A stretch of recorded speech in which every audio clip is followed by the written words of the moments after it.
ராதா, ராதா,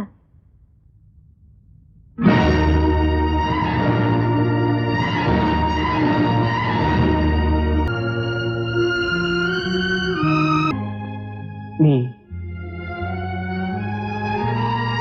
மன்னிக்கணும்.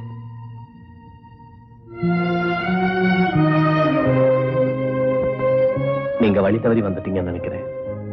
நான் என் ரசிகையை பார்க்கலான்னு வந்தேன். வந்த இடத்துல உங்களை சந்திப்பேன்னு நான் கற்பனை செஞ்சு கூட பார்க்கல. 15-16 வருஷத்துக்கு முன்ன இருந்த பந்தத்தை அடியோட குழி தோண்டி புதைச்சிட்டேன். அந்த வேதனையை மறக்க முயற்சி பண்ணிக்கிட்டு இருக்கேன்.